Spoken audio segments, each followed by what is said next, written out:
आज हम डिस्कशन करेंगे इवेपोरेशन प्रोसेस पर।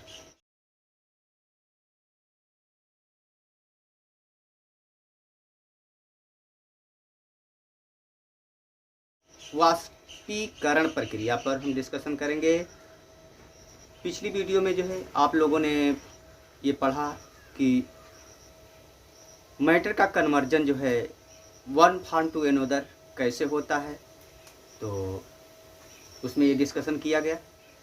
लेकिन ये भी एक मैटर का कन्वर्जन ही है जिसमें लिक्विड जो है गैसियस फॉर्म में चेंज होता है, तो हम यहाँ पर इसका डिस्कशन करेंगे। लेकिन उसके पहले हम कुछ चीज़ों को देखते हैं। ये क्लास 9 साइंस के का जो फर्स्ट चैप्टर है मैटर एंड आवर सराउंडिंग्स, उसका ये टॉपिक्स है। तो हम इसके पहले हम इसमें यहाँ थोड़ा देखने की कोशिश करते हैं। जैसे हम देखते हैं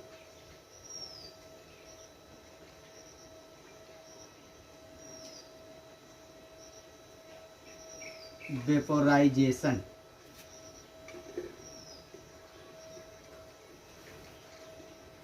वेपोराइजेशन एक ऐसी प्रक्रिया है, ए लिक्विड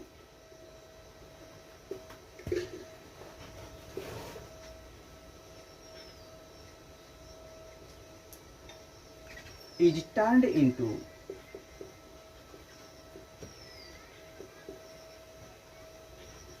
gaseous,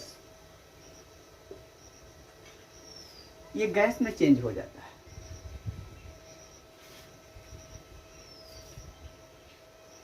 यहाँ गैस से तात्पर्य यहाँ वेपर से है।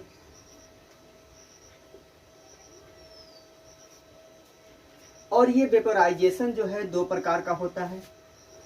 एक इसमें ई वेपोराइजेशन और दूसरा जो होता है boiling.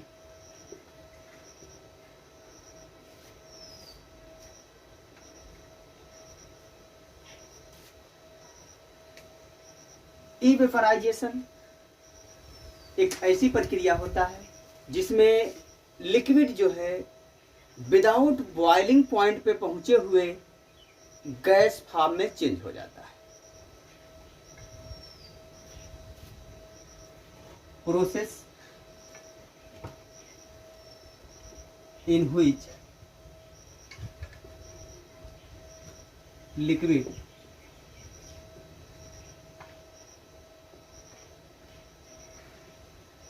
turned into gas without reaching at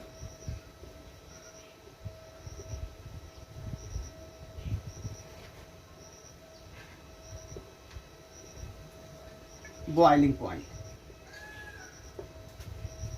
ये बिना बॉइलिंग पॉइंट पे पहुंचे ही गैस फॉर्म में चेंज हो जाता है। जबकि जो बॉइलिंग है इसमें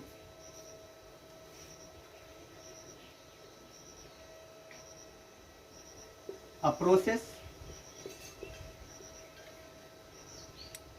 in which on heating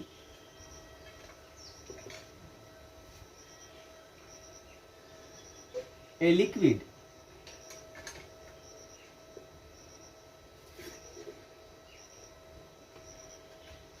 reaches at a fixed temperature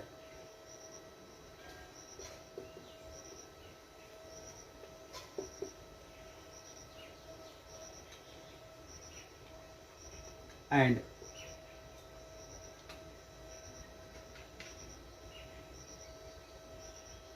converted into gas या वेपर।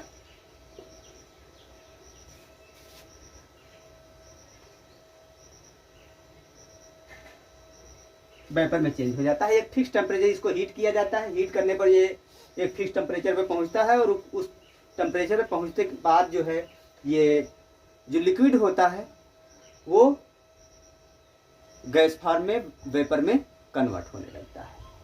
तो इवेपोरेशन जो हम देख रहे हैं एक ऐसा फिनोमिना है, ये सरफेस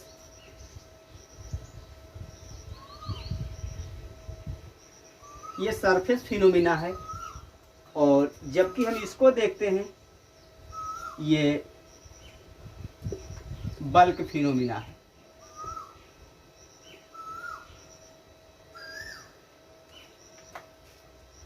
अर्थात इस प्रक्रिया में केवल affecting surface particles,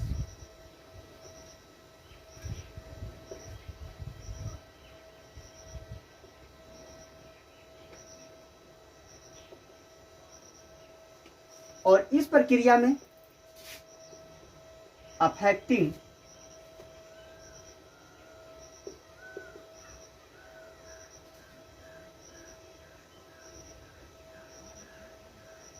whole liquid body,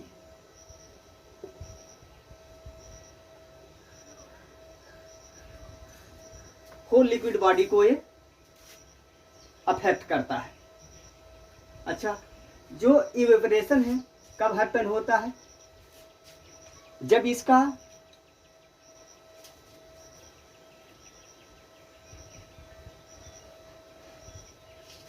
equilibrium vapour pressure,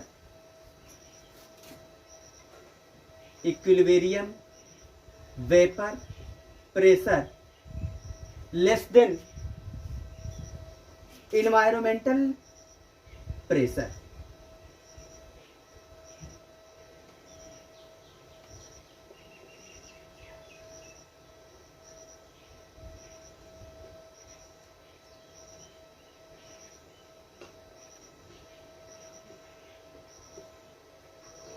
जब इन्वायरमेंटल प्रेशर जब से कम होता है तो ये प्रक्रिया जो है घटित होती है, और जबकि ये प्रक्रिया जो है बॉइलिंग जो है, जब equilibrium vapour pressure is greater than environmental pressure,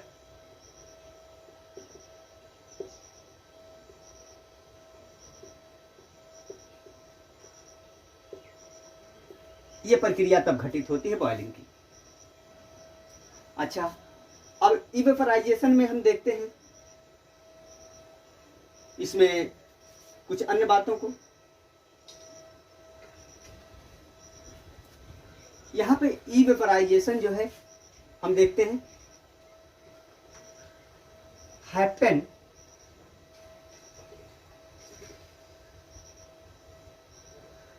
eight each possible temperature।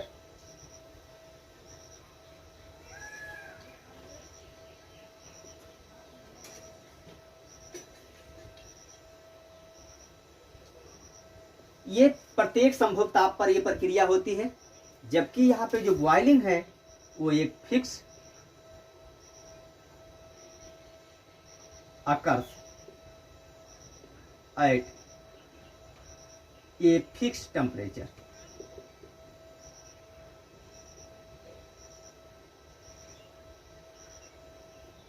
Fix temperature पर जो ये घटना घटित होती है। तो यहाँ इवेपोराइजेशन जो है समझ में आ गया होगा कि इवेपोराइजेशन जो है वाष्पीकरण एक ऐसी प्रक्रिया है जिसमें कोई लिक्विड जो है उसके पार्टिकल्स गैसियस फॉर्म में चेंज हो जाते हैं बिना बॉइलिंग पॉइंट पर पहुंचे, और ये प्रक्रिया जो इवेपोराइजेशन होता है प्रत्येक संभव ताप पर घटित होता है। अच्छा, अब हम आगे बात करते हैं।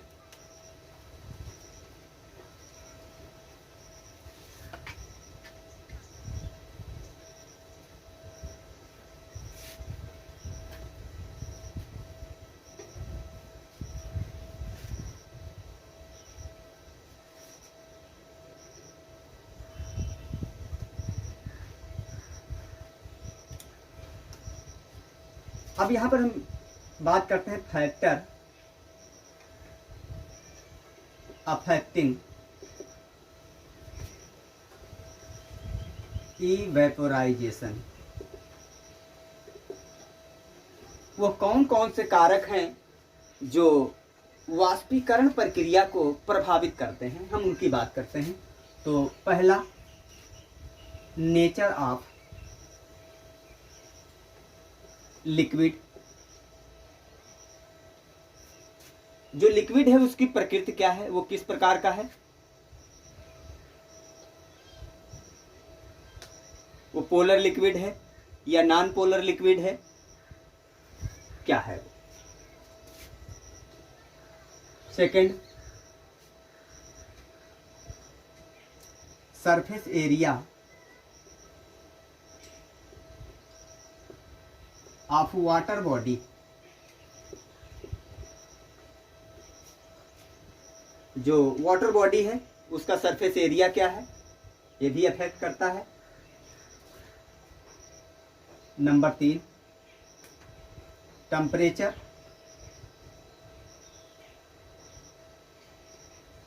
Of surrounding.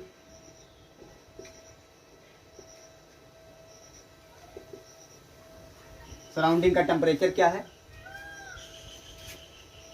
Number 4, humidity.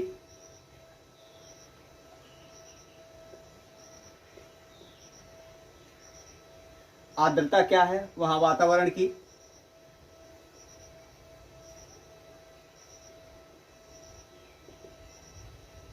और नंबर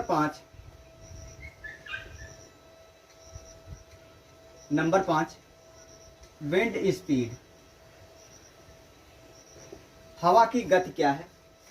ये 5 फैक्टर ऐसे हैं कि जो इवेपोराइजेशन प्रोसेस है उसको अफेक्ट करते हैं। जैसे हम ये लिक्विड का नेचर जो है, लिक्विड का नेचर कैसा है, वो पोलर है या नॉन पोलर है। ये पोलर है तो उसके बीच इलेक्ट्रोस्टैटिक फोर्स कार्य करेगा और उसको इवेपोरेट होने के लिए अधिक एनर्जी की आवश्यकता होगी क्योंकि उसके बीच स्ट्रांग फोर्स कार्य करेगा। तो इसका जो वाष्पीकरण है वो कम होगा। जबकि कोई नॉन पोलर है तो नॉन पोलर के बीच जो है जो बॉन्डिंग होती है वो कोवलेंट बॉन्डिंग होती है, तो इनके बीच जो फोर्स लगता है वो ज़्यादा स्ट्रांग नहीं होता है और ज़्यादा स्ट्रांग ना होने के कारण जो है इनका वेपराइजेशन ज़्यादा होता है। इसी प्रकार से surface area of water body. तो अभी आप लोगों ने जाना कि जो वाष्पीकरण प्रक्रिया है एक सतही प्रक्रिया है जो सतह पर घटित होती है। बाकी पार्टिकल जो इसके सतह के नीचे, सरफेस के नीचे के होते हैं वो अफेक्ट नहीं होते हैं, केवल सरफेस पर जो पार्टिकल्स हैं वही अफेक्ट होते हैं। तो वही सराउंडिंग से एनर्जी को गेन करके और काइनेट्स हो जाते हैं और सरफेस को छोड़ देते हैं। तो जितना अधिक उसका सरफेस एरिया होगा उतना ही अधिक उसका वाष्पीकरण होगा, क्योंकि सरफेस एरिया बढ़ने पर अधिक से अधिक सरफेस पर मॉलिक्यूल होंगे और वो मॉलिक्यूल जो है अधिक से अधिक एनर्जी को गेन करेंगे।